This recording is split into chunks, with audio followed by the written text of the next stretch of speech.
Hello, everyone. I'm Anita Cicero, Deputy Director of the Johns Hopkins Center for Health Security, and today I will be your Master of Ceremonies for Event 201. On behalf of our center and our partners, the World Economic Forum and the Bill and Melinda Gates Foundation, I'd like to extend a very warm welcome to our audience here in New York, as well as our larger virtual audience participating online today. The goal of the Event 201 exercise is to illustrate the potential consequences of a pandemic and the kinds of societal and economic challenges it would pose.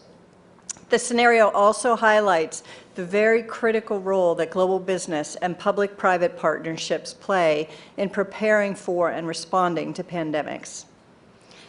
Today's scenario is going to simulate meetings of a multi-stakeholder group called the Pandemic Emergency Board. This board has been urgently convened by the World Economic Forum, and Johns Hopkins has been asked to moderate the board meetings and provide expertise during the board's deliberations. The mission of the Pandemic Emergency Board is to provide recommendations to deal with the major global challenges arising in response to an unfolding pandemic. The board is comprised of highly experienced leaders from business, public health, and civil society. The board's recommendations are aimed at top decision makers in national governments, global business, and international organizations. In this scenario, Tom Inglesby, the director of the Johns Hopkins Center for Health Security, will be chairing the board and serving as the moderator for its discussions. Today's exercise will simulate 4 meetings of the Pandemic Emergency Board, and each meeting will be devoted to one key topic. Each meeting will start with a video and a briefing that will provide the information needed for the board members to engage. Please note, this is not a test of any particular person, organization, or nation. The participants are all playing as themselves. That is, senior business executives, NGO leaders, and government officials. They're not expected to be pandemic experts. We've really asked them to participate based on their own expertise and their best professional judgment. With the exception of Tom Inglesby, none of the participants know any of the details about how the exercise will unfold. The Event 201 scenario is fictional, but it's based on public health principles, epidemiologic modeling, and assessment of past outbreaks. In other words, we've created a pandemic that could realistically occur.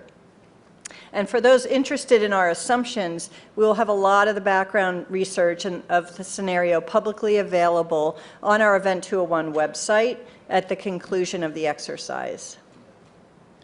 The policy discussions, the challenges to be discussed in this exercise represent controversial, high-stakes issues that would require high-level input from business and government leaders. So just a few housekeeping notes before we get started. For our in-person audience, please do silence all your electronic devices, but you may tweet at #Event201. We're going to have a 15-minute break in the middle of the exercise, so please try to confine your calls and work to that time. Because the event is being video recorded and live streamed, we ask that you remain quiet as much as possible and avoid moving around during the exercise. The exercise is going to end at 12:30, and there'll be a luncheon in the cotillion room, to which you are all invited. As you know, there's also an online virtual Event 201 exercise that's happening simultaneously.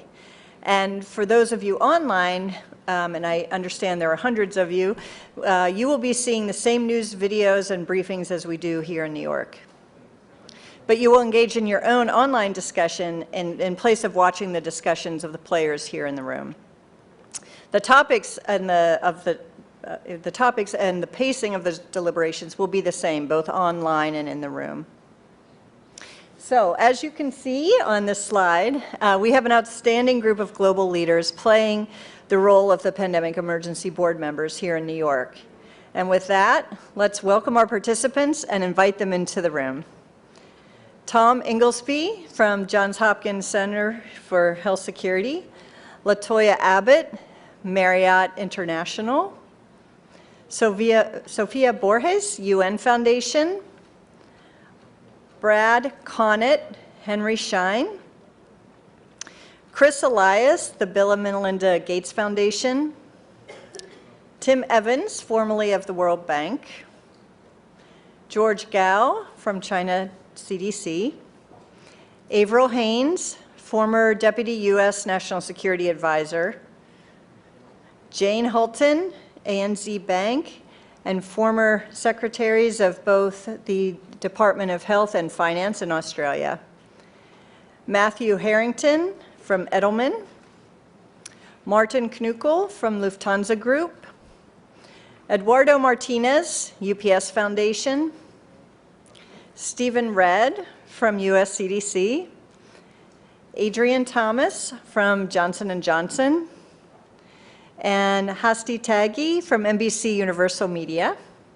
And Lavin Theroux from the Monetary Authority of Singapore. Welcome. And before we begin the exercise, I also want to introduce Ryan Morhard, who's lead of the Global Health Security Group at the World Economic Forum, and he will say a few words. Ryan.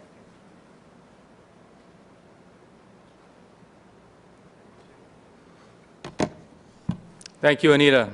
And good morning and welcome again on behalf of the Center for Health Security, the Bill and Melinda Gates Foundation, and the World Economic Forum. Welcome to Event 201. 201. Throughout our session today, I hope that number will represent two dimensions of our work to strengthen global health security. First, today, there are 200 epidemic events every year, and it hasn't always been this way. The number is increasing, driven by globalization, climate change, urbanization, deforestation, and other trends of our modern world. In other words, we're in a new era of epidemic risk. And the second dimension is that one of these days, one of these epidemic events will be a pandemic, a fast-moving pandemic. And mitigating risk and impact of that pandemic will require an all-hands-on-deck approach. And we know from past responses that public-private cooperation will be essential. We also know from these responses that there are some bright spots when it comes to public-private cooperation, but some real critical challenges remain. But there's every reason for us to work together to address these challenges. For one, it turns out that at $570 billion annualized, the annualized risk posed by pandemics is on par and rivals with climate change, which means that the pandemic risk to lives and livelihoods is at a level that governments and the world's biggest businesses can no longer afford to ignore. And we are counting on this conversation today to inform our work together to improve our collective preparedness and to protect lives and livelihoods from pandemics. And to provide further context, I'm very pleased to introduce a short video now from Dr. Mike Ryan, the Executive Director at WHO and the head of WHO's emergency program. So with that, we'll turn to a video.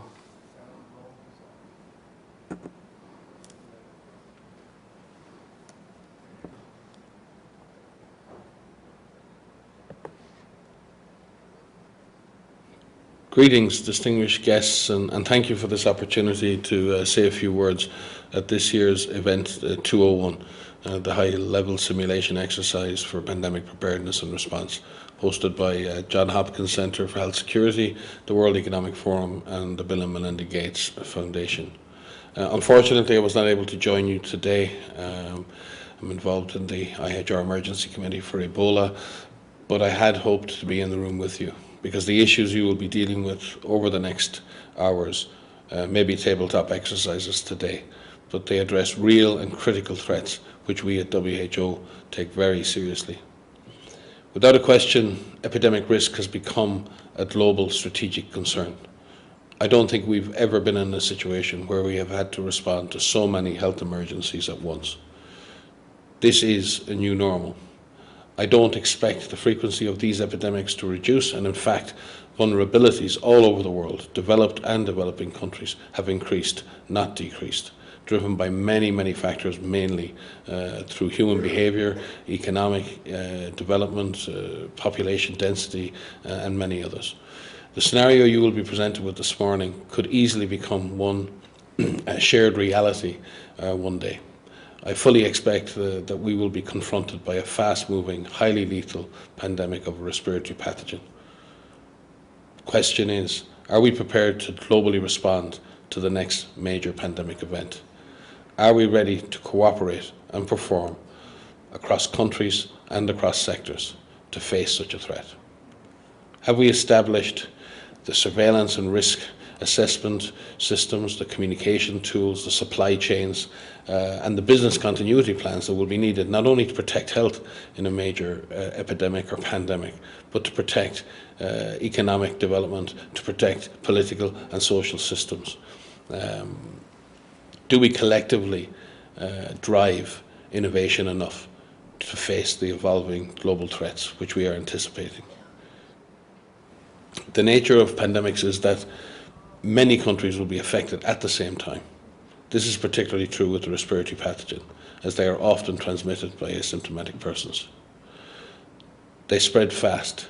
In 2009, the pandemic virus reached all continents in less than 9 weeks.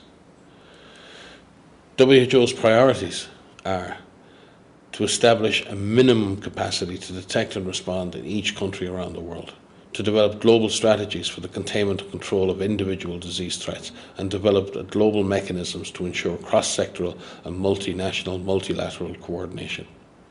Innovation and partnership across all sectors are needed, including joint strategies between global health leaders and the drivers of travel, communication, data technology industries.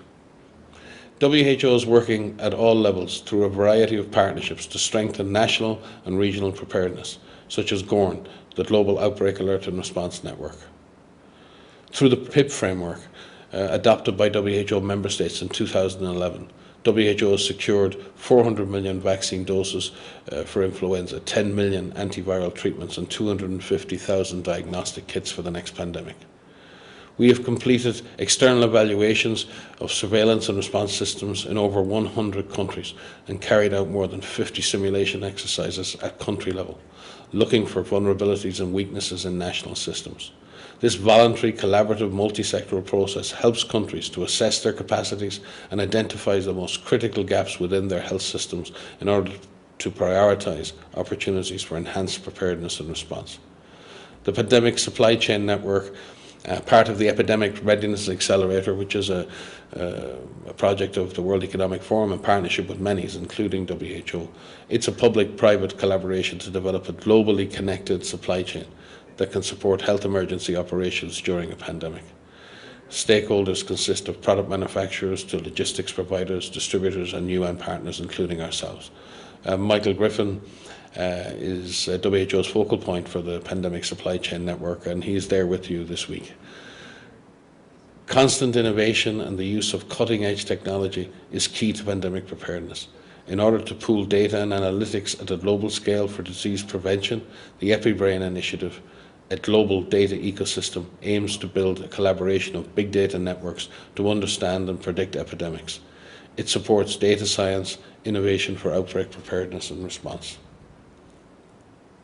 Despite this progress, there is still much to be done. Cross-sectoral simulation exercises, such as the one you will be experiencing today, contribute to a better understanding of the critical gaps, the cooperation required from global businesses, response decisions required from government and public health leaders to minimise large-scale economic and societal consequences of a severe pandemic. I wish you the best of luck, and we are looking forward to working with each of you to strengthen pandemic preparedness in the future. Thank you. And our thanks to Dr. Ryan. And with that, here in New York and online, welcome to Event 201. It began in healthy-looking pigs, months, perhaps years ago. A new coronavirus spread silently within herds. Gradually, farmers started getting sick. Infected people got a respiratory illness with symptoms ranging from mild flu-like signs to severe pneumonia. The sickest required intensive care. Many died. At first, the spread was limited to those with close contacts, healthcare personnel, co-workers, and families. But now it's spreading rapidly throughout local communities. International travel has turned local epidemics into a pandemic spanning the globe. Just 3 months ago, CAPS started in South America, but has now reached several countries with more than 30,000 cases and nearly 2,000 deaths. Good morning, and thank you all for being part of this Pandemic Emergency Board. We're at the start of what's looking like it will be a severe pandemic. And there are problems emerging that can only be solved by global business and governments working together. The global community has been working to respond to this pandemic since its recognition, but as health and economic impacts have become more severe, the World Economic Forum has convened this board because of your combined expertise, your backgrounds, and your global voice. We will need all of you to help us respond to urgent policy crises that are emerging. The purpose of this board is to advise leaders in national governments, global business, and international organizations on the response to the pandemic, particularly focused on international problems that require collaboration between business and government. Your recommendations will be critical and will be promulgated and communicated broadly at the end of this meeting. On the left screen, as we have this meeting, you will find a dashboard of information about the pandemic that will help us in our conversations. As important background for this discussion, we want to start the meeting by viewing this news story that just aired on Global News Network.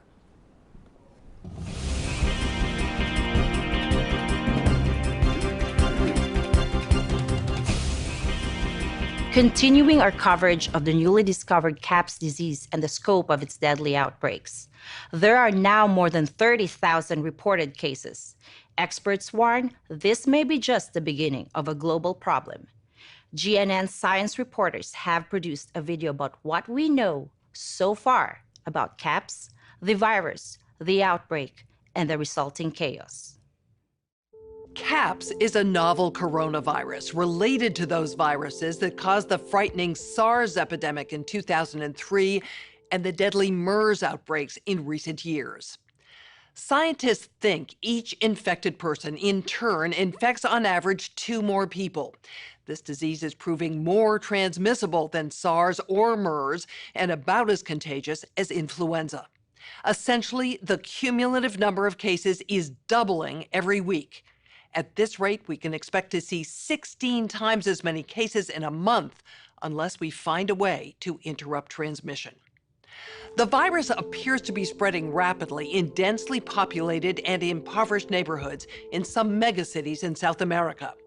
CAPS is a serious respiratory disease. More than half of the recognized cases have required hospital care, creating a huge strain on healthcare systems. The fatality rate is about 10%. For comparison, CAPS is about as lethal as SARS and 2 to 4 times more lethal than the 1918 influenza pandemic, the worst pandemic on record. Even so, some people only exhibit mild flu-like symptoms, not requiring treatment in a hospital. Alarmingly, those people are able to walk around and spread the virus, not realizing they are doing so. Even worse, international travelers have been arriving at their destinations symptom-free, but within a matter of hours, becoming ill. Travel-related cases have blossomed into outbreaks in a number of locations and have quickly grown faster than health authorities could respond and contain them. In other places, physicians have quickly recognized the symptoms of CAPS and have been able to isolate infected individuals and avoid an outbreak, for now. Global public health experts are very concerned about this disease because it appears the virus is readily transmitted through the air from person to person. Essentially, all people are susceptible. Experts agree unless it is quickly controlled, it could lead to a severe pandemic, an outbreak that circles the globe and affects people everywhere. Models developed by leading public health authorities indicate a CAPS pandemic could lead to an outcome worse than the 1918 influenza, which killed 50 to 100 million people worldwide. Given the global population is 4 times larger than it was in 1918, if these models prove accurate, we could be looking at hundreds of millions of deaths over the next year or two. Okay, now we're going to get a briefing on the numbers and distribution of cases by Dr. Caitlin Rivers. As you've just heard, the outbreak is very worrisome. The vast majority of cases are occurring in Brazil and other South American countries. However, as you can see on the screen, there have been some spread to Portugal, the continental United States, and mainland China. Our models project that with continued spread in Latin America and predicted spread to additional countries, we could be looking at double the number of cases in 1 week and 16 times as many in a month if we are not able to stop the spread. That would be on the order of 500,000 cases, and it would continue to rise exponentially. In 3 months, we could be approaching 10 million cases. We are also tracking financial markets as an indicator of the economic impacts of CAPS. While markets are down worldwide in the past couple of weeks, they are still positive for the year. Thank you, Dr. Rivers. The first emerging policy crisis for which we need this board's recommendations regards global allocation and distribution of medical countermeasures. And by medical countermeasures, we mean vaccines, drugs, and diagnostics and other medical supplies to help us combat the CAPS pandemic. I know we would all agree that if we had a vaccine in hand for CAPS, it'd be a game changer. But leading vaccine experts say a vaccine in the near term is highly unlikely. But there is an antiviral that does look like it will work. And to understand that better, we're going to watch one more clip here.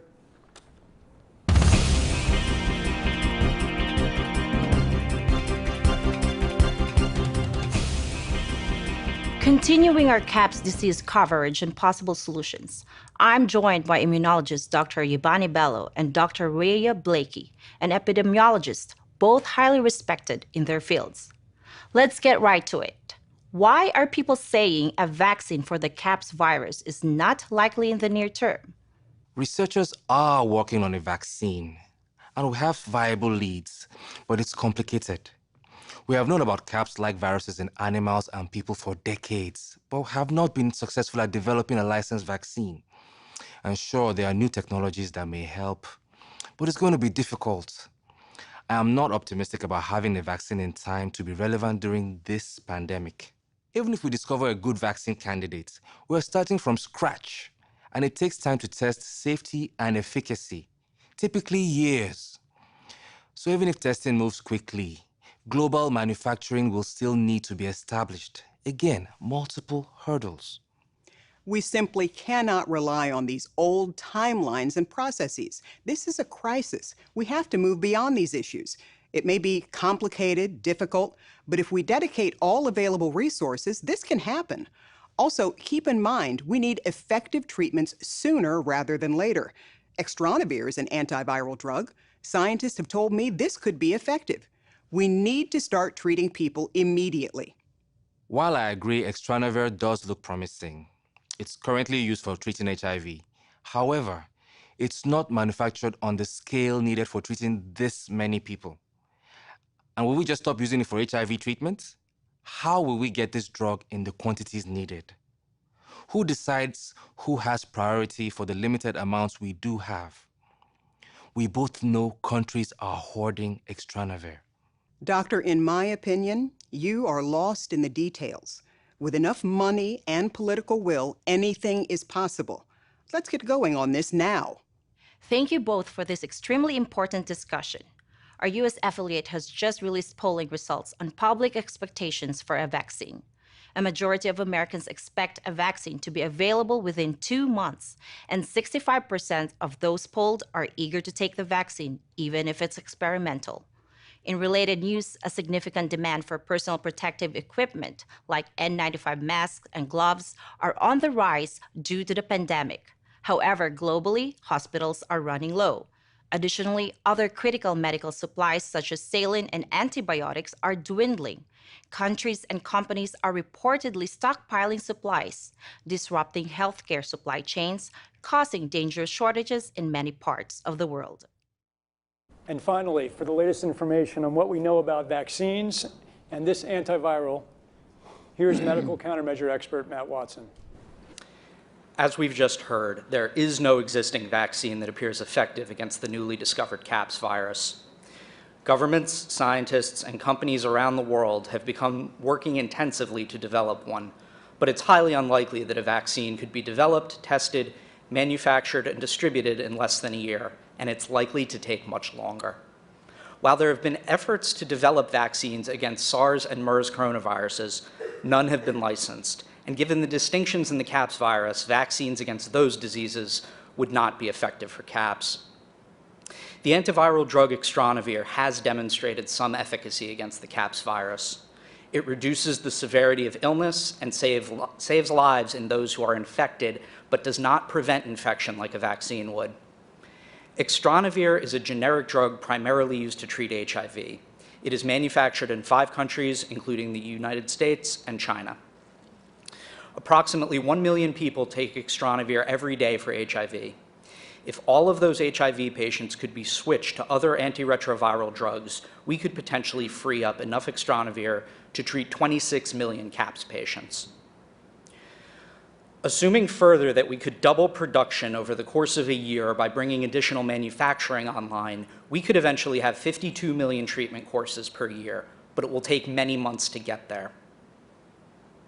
And there is not likely ever to be enough to keep up with the need as long as the disease continues to spread at this accelerating rate. Experts agree that while many lives will be saved by this antiviral, it is not going to slow the pandemic in the same way a vaccine could if we had one available. However, we do have the potential capacity to save many people. Now the question is, how do we distribute the supplies we have? Existing global supply chains and logistics networks for Extranavir run efficiently under normal conditions, but the pandemic is likely to be very different. We are hearing that one country where Extranavir is produced is planning to block some or all of the export of this medicine to hold on to it for their own people. Tensions are rising between governments and pharmaceutical and medical supply companies about how supplies should be allocated and who gets to make those decisions. International humanitarian organizations are raising serious concerns about access to antivirals for people in low and middle-income countries. In addition to antivirals, other medical supplies are not reaching those who need them in many parts of the world. This is especially pronounced in low and middle-income countries, which are reporting the highest rates of disease transmission and mortality. In part, this is due to last-minute stockpiling and hoarding by customers, and in part, it is due to cost and logistics issues. Personal protective equipment, such as N95 respirators, are in critically short supply in some areas. N95 respirators are manufactured by many companies around the world, but there are no reliable estimates of how many are produced or what global production surge capacity is. All we can say is that production capacity covers normal demand, and it is not uncommon to have temporary shortages during severe flu seasons. In a severe pandemic, we can expect the need to increase by a factor of at least 2 to 3. Given these supply issues, there are a number of potential proposals being floated aimed at coordinating and facilitating medical countermeasure allocation and delivery around the world. Politicians, business leaders, scientists, and policymakers are weighing in. Some are suggesting that suppliers and buyers continue to work independently to decide where to send antivirals and medical supplies. Others are suggesting that countries where these products are made should be able to decide where those drugs and supplies go. Still others are recommending that suppliers, buyers, and countries entrust a central international entity or organization with the job of allocation and distribution decisions for at least a portion of antivirals and other medical supplies. Thank you, Mr. Watson. So the policy crisis in question for this board in this meeting is this: how should governments, business, and international organizations allocate and distribute pandemic antivirals and medical supplies to the people who need them most? We now have time for discussion about this matter. This is the focus of this meeting.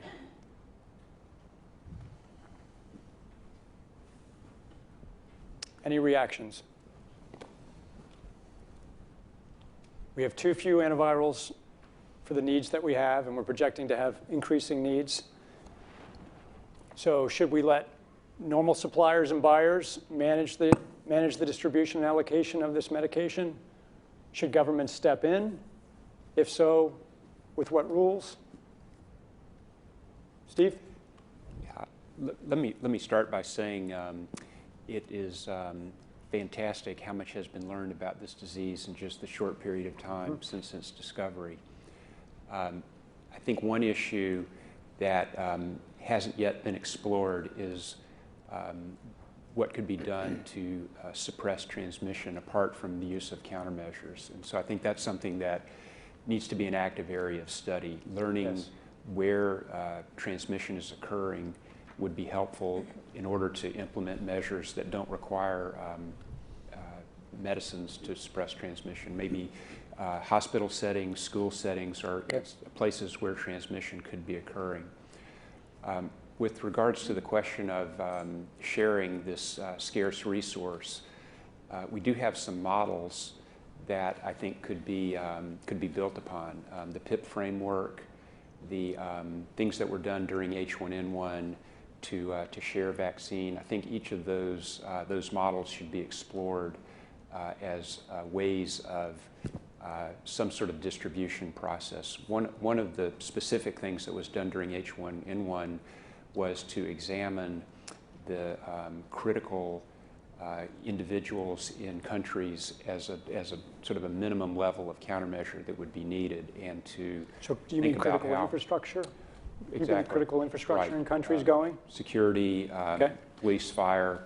What number of treatment courses? If we had enough to share, what would that minimum number be, just as a starting point for negotiation? Great, Adrian.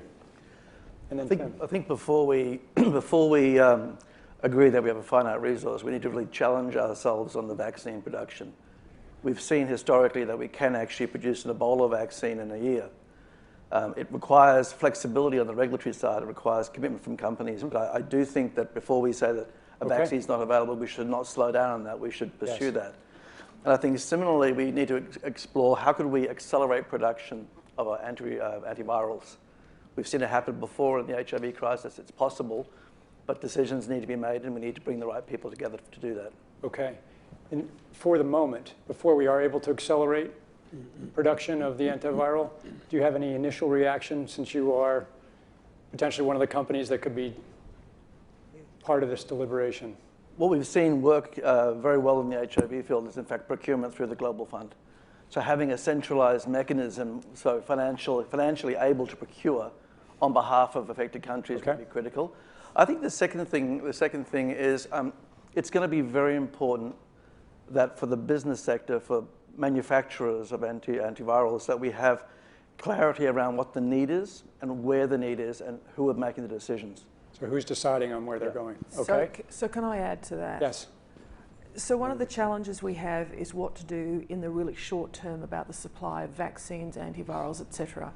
Because low to middle income countries will be concerned that the entire supply chain will be tied up by the time they can even figure out how to finance their purchases. We know, and we know this from what happened with H1N1, that if you can stop something early in terms of everything from ring fencing in particular countries, but also to look at the transmission from country to country, and there's a variety of measures that can be taken to do that. But unless that is done in a global context and it's done very early, we will end up with a situation where the entire supply chain will have gone. So what we need to do at the very outset is figure out what the likely route of transmission is and move very quickly to secure supplies and distribute supplies according to whatever epidemiological protocol and based on what Steve says, as we know, we already know some things about the transmission of this disease. But unless we do that whilst doing what we can do on vaccine, I agree, we will have this get out of control. Okay, Tim. I agree with that. We'll go down the line. It's important, and it's fantastic to have this information in front of us, because if you look across the countries, you've got very different patterns already. Chile seems to have a 3% case fatality rate, Ecuador 5%. So what's going on there, and are there lessons in terms of how they're managing the outbreak, which might inform ways in which you're going to decrease the need for scarce resources? Are they more effective at, in their supportive treatment, or what is it that's explaining what look to be significantly different patterns in the outbreak of the epidemic? The second point is that these are all middle-income countries or high-income countries, and as Jane mentioned, low-income countries are either their surveillance systems aren't sensitive enough to detect cases that are already there, or are worried that, in fact, they will be at the bottom of the food chain. And in this respect, the World Bank would probably be proactively moving into exercising what we call a CERC, which is a contingency emergency response component to existing loans to low and middle income countries, in which they can repurpose those loans for these types of emergencies. So I think on the financing side, the CERCs, which are built into every loan made by the bank, could be exercised in such a way that you don't have the problem of the lack of resources being the primary constraint for the purchase of those scarce commodities. Okay, Latoya? I agree, because financially, that's one of the things we have to look at. We have to have the financial means to start production, mass production, and getting companies on board. It's about buy-in and having an understanding of where we're moving forward with this disease process, how quickly and rapidly it's proliferating, and also utilizing the materials that we do know, like the protective equipment that we already have. We know it's airborne, so ensuring that companies that are manufacturing these products have their have the financial ability to be able to do such. So that way, even if we are in the process of continuing to develop this drug, there is some type of protection that's going on to the lower companies. Great. So I'm going to keep going down the line, but just in terms of the initial reactions, do we think, as Adrian suggested, that there should be some kind of international resource or distribution method, or really is this going to be every country for itself doing what it can to procure N95 masks, antivirals for itself? And so just think about that as you're making your comments. Yeah. Well, I do think that there needs to be sort of an honest broker, a centralized command and control organization that really brings together the public-private sector, both on a global approach and also on a local approach, because we can't forget that transparency and communications at the local level are going to be critical in the continued to stop the continued spread. But I do think there needs to be some form of centralized approach to really organize all the various efforts that are going to be undertaken. Okay, I think a lot of people want to get in here.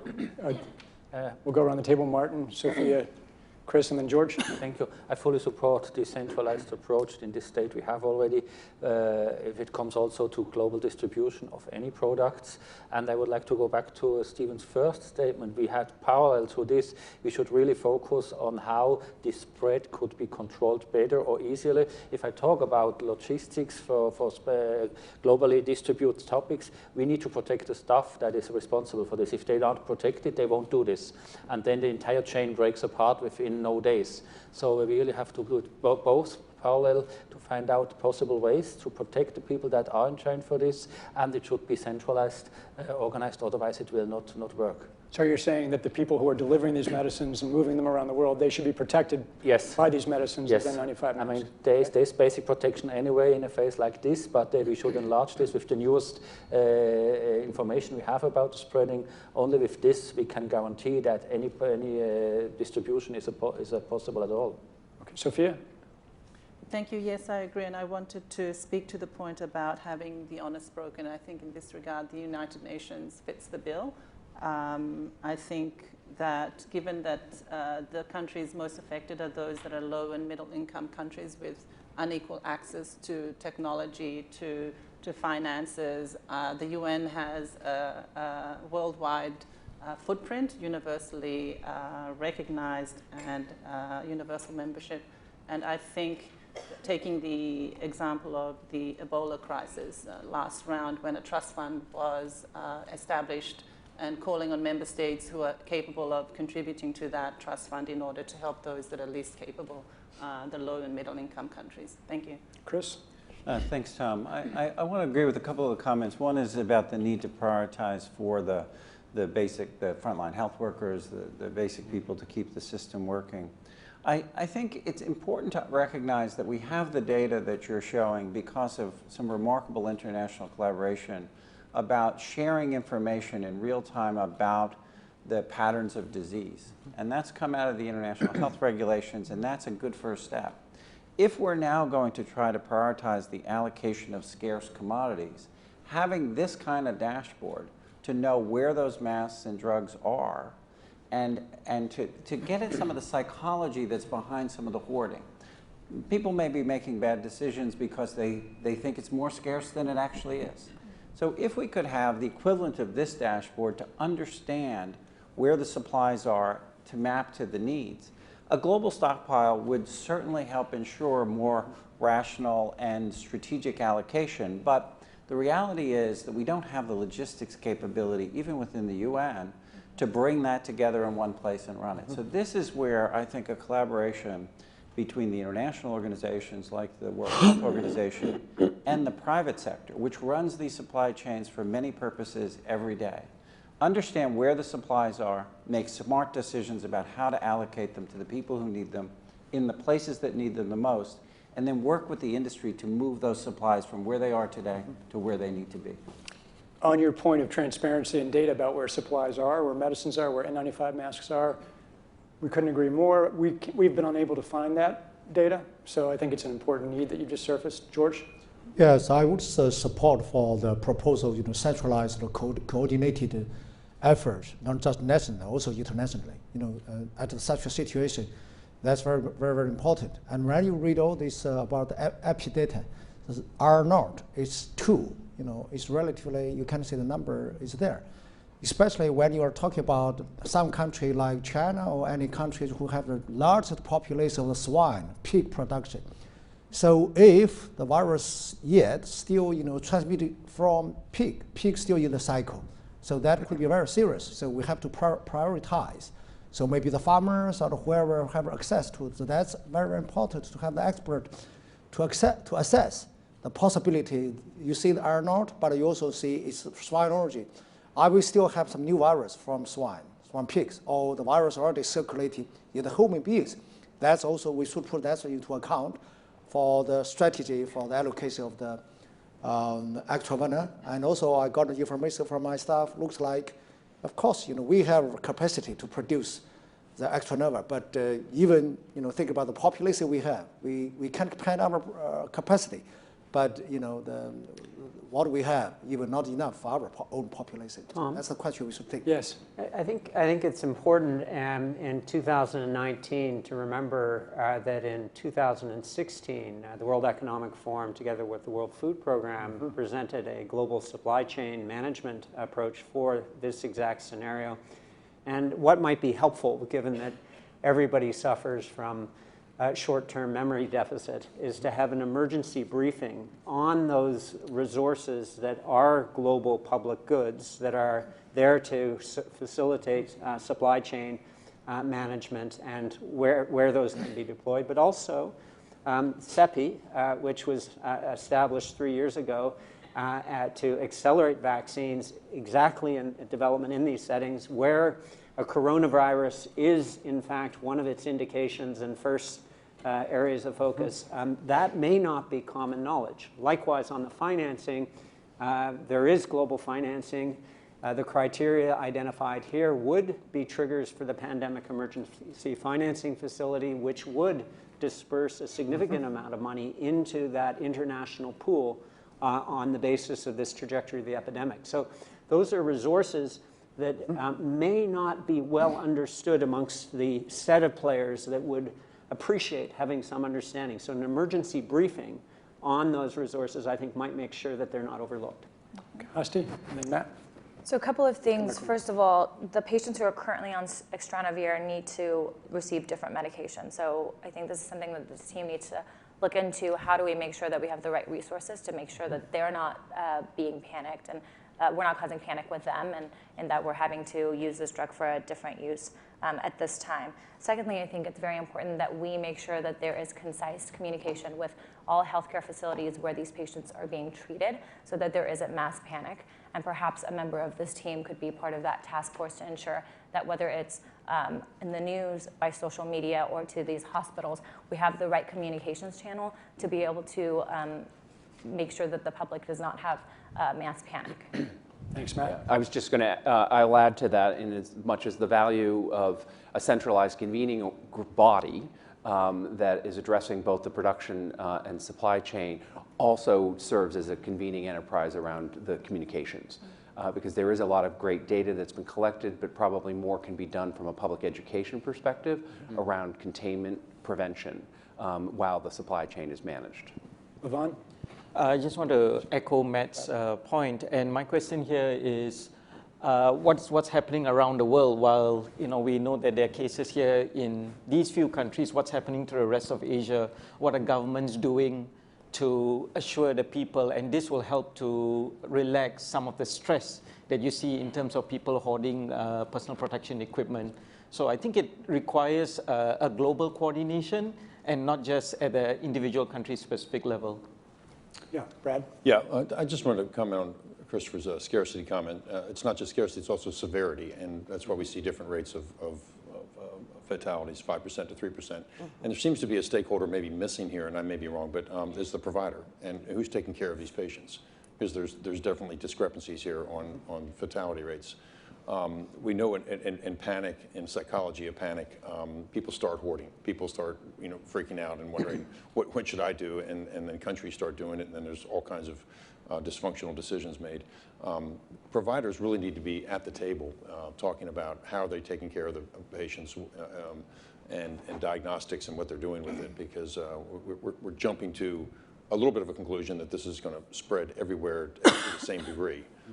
And this leads to hoarding, and I'll share with you in SARS, N95s, there's still N95s sitting in boxes that were never used. I mean, the hoarding of that was atrocious. I mean, and then there were knockoffs of N95s that really weren't truly impervious masks that were made and then distributed. So I think there's a need to have the providers in the discussion to see really what they're doing to treat the patients. How severe is the epidemic? So just on severity, it's important for you all to know that the estimate from our team and from other ministries of health is that the distinctions in case fatality rate represent distinctions in data collection, not that the disease is any different. It looks like the virus is the same around the world. These are different healthcare systems, different data collection, different surveillance. So overall, our all-in case fatality rate is somewhere in the order of 7% to 10%. It depends on where we are in the world. And in terms of where the disease is in the world, we see lots of blank spots, and we think that's partly or largely due to surveillance systems and the slowness in collecting this data in certain parts of the world. We expect that to come online quickly. Absolutely. Steve, and then Avril, you haven't had a chance. No, Steve. Go ahead, I think you haven't had a chance. Okay, sure. I mean, I think it's just in terms of the precise question being asked, it's clear that having everybody go on their own is not going to be the most effective answer, right? So I absolutely agree with the comments that have been made that we need to have some kind of international mechanism for coordinating what it is that we would be doing, also for collecting information, also for understanding what the resources are that are available through international mechanisms to execute on that allocation and coordination. I think it's challenging to set it up in a way that says that international mechanism has to be the body that decides in all circumstances what the allocation is. In other words, I think states are going to want to be able to decide for themselves on, in some circumstances, some of the issues that are relevant. So one of the challenges will be ensuring that you're using an existing mechanism, and I think Sophia's right about the UN as being sort of the base of operations in a sense, both for the funding, but also for a whole series of other issues that you would be looking at for allocation, coordination, et cetera. But then making sure that states are stepping up to actually tell people what it is that they're doing, what their decisions are in that context, and creating transparency about what the proper allocation should be for containing this issue so that there can be pressure put to bear on ensuring that states are actually doing what the larger plan needs to be in that context. Can I ask a follow-up question? If there is a centralized stockpile developed, either at the WHO or perhaps somewhere else in the UN system, if you were going to suggest that, or some other entity, how much can you imagine states contributing of the supplies that are being made in their own countries? Is this a 1% allocation, 20% of the supply that they're making? We've already heard from George that China's not making nearly enough medication to take care of China at this point. So what is the desired end state here? Can you, from a state security perspective, if someone who's worked at the top of government, what do you imagine states who have this medication doing? I mean, I think the percentage will depend on the details, right? And what it is that you're capable of actually producing in the context of the particular crisis.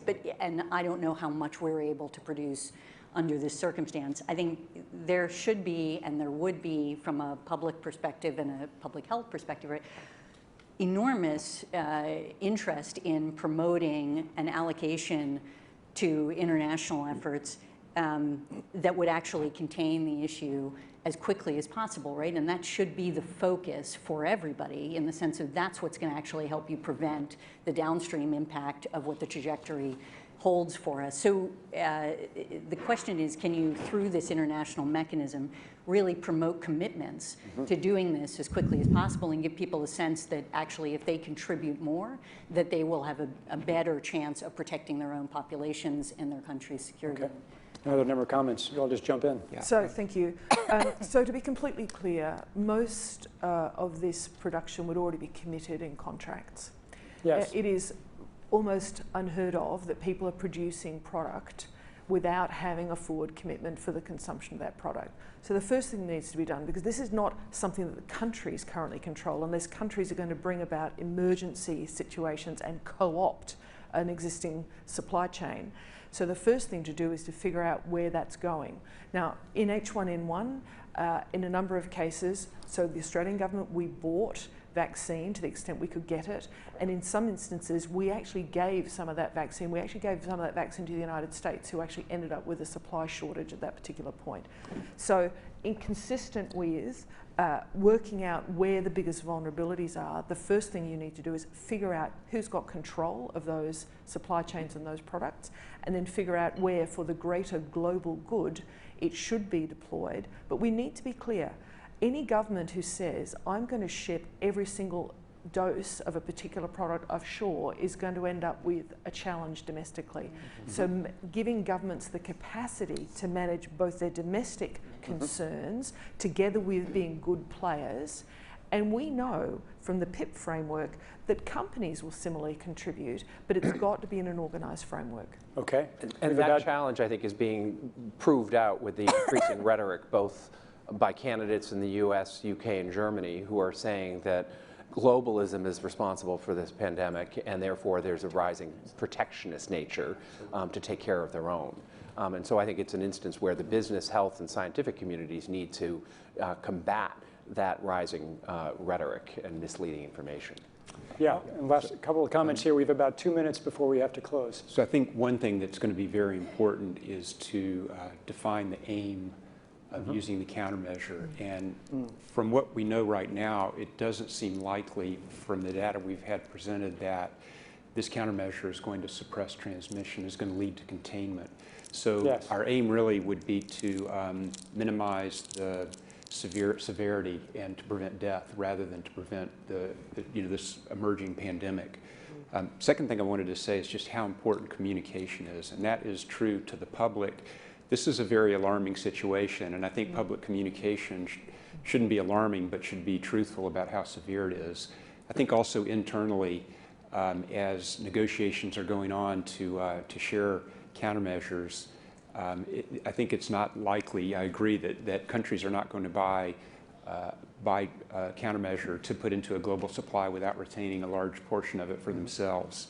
The last thing I'd say is this is a very dynamic situation. Countries will be negotiating with manufacturers, and I think that's got to be figured into whatever agreement is reached. And whatever that sharing agreement is, it won't be perfect, and I think it's just got to be done quickly so that sharing can actually take place rather than trying to get something that's exactly the way everyone wants it. And do you think that governments are going to need to break contracts have companies break contracts in order to redirect antivirals?